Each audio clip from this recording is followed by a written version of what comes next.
In the third year of my marriage, I was diagnosed with terminal stomach cancer. The doctor recommended surgery. The day before, I called Arthur. What is it? His tone was incredibly impatient. Arthur, I'm having surgery tomorrow. He cut me off coldly. Charlotte, do you think faking an illness will make me forgive what you did to Vivian? If you want my forgiveness, come and apologize to her. I'm not faking it. I'm busy. He interrupted me again. I don't have time to argue with you.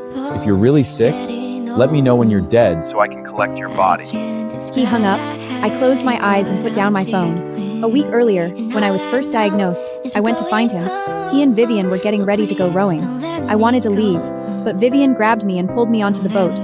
She wanted to show off their lovey-dovey act right in front of me, just to mess with me. When the boat reached the middle of the lake, Vivian reached out to touch the water, and the noops she suddenly fell right in. I risked my life to save her. But once ashore, she claimed I pushed her. Arthur believed her. We had a massive fight. Charlotte, why doesn't a vicious woman like you just die?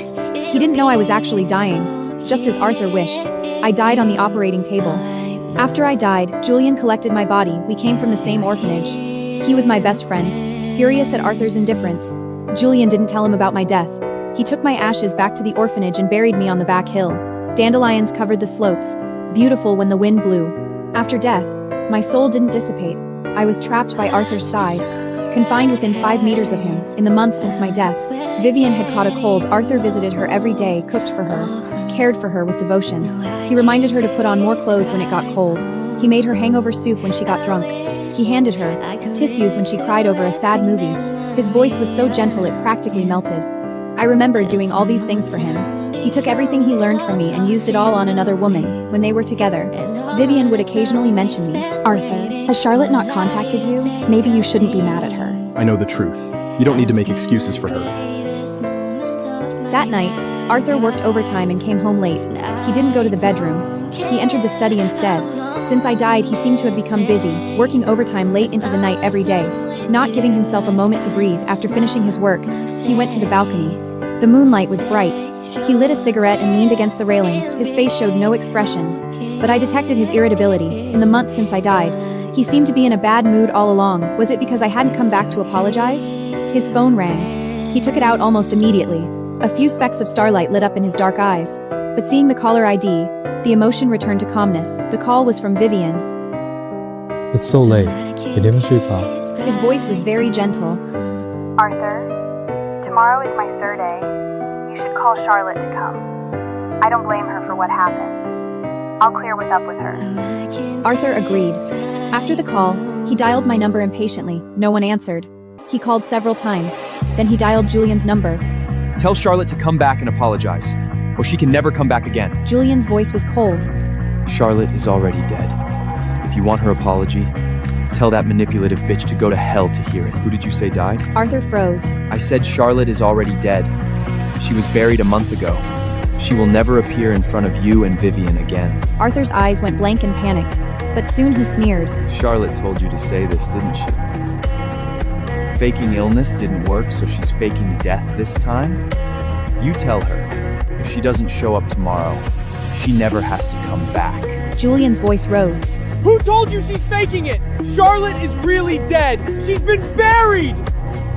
She's been dead for so many days. As her husband, you didn't care at all. Now you call just to make her apologize. Arthur, have you no fucking shame? Arthur's face darkened. Julian, who allowed you to speak to me like that? Julian roared and hung up. Arthur called back. The phone was turned off. With a gloomy face, he ordered his assistant to find Julian. He planned to teach Julian a lesson regarding the news of my death. He didn't care in the slightest. Before Arthur and I got married, he was in a car accident. His legs were disabled. His ex-girlfriend left him. No one was willing to marry a cripple. His parents funded my college education. I grew up in an orphanage. They promised that if I married Arthur, they would donate to the orphanage. I happened to have a secret crush on him, so I agreed. After our marriage, his temper was incredibly violent. Many caregivers couldn't stand it and left. I was the only one who never abandoned him. He complained my cooking was tasteless. My massage techniques were clumsy. I never talked back. I studied cooking harder, learned massage from masters. He saw my efforts. Gradually, his attitude softened under my care. His condition improved day by day. But after his legs completely healed, Vivian returned. She effortlessly won back his affection. It took me 3 years just to barely catch his eye. Vivian didn't have to do a thing to be his absolute favorite. I had lost from the very beginning. The next day was Vivian's birthday. Arthur's assistant stood in the walk-in closet. Sir, whose designer piece would you like to wear today? Your outfits for important occasions were always put together by your wife. I haven't been able to get through to her phone lately.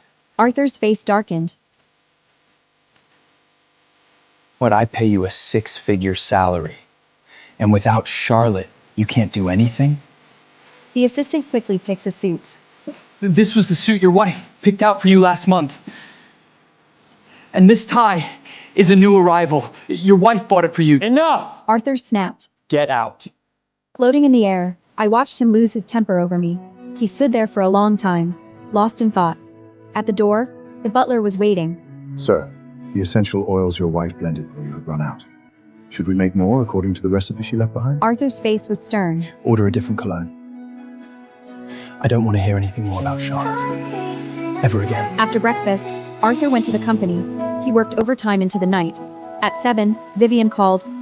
Arthur, when are you coming over? Everyone is already here. He paused, as if just remembering today was her birthday. The old Arthur would never forget a single thing about Vivian. But today, he seemed a bit off. He arrived at Vivian's apartment. Flowers and balloons everywhere. The living room was packed. Seeing Arthur, people came over to greet him.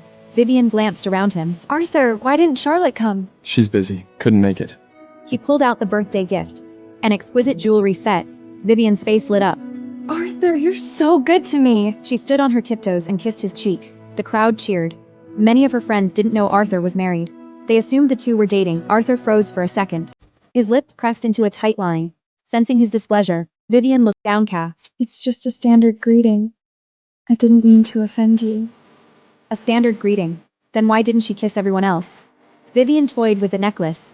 Arthur, Charlotte hasn't contacted you in days. Do you think she actually wants to break up?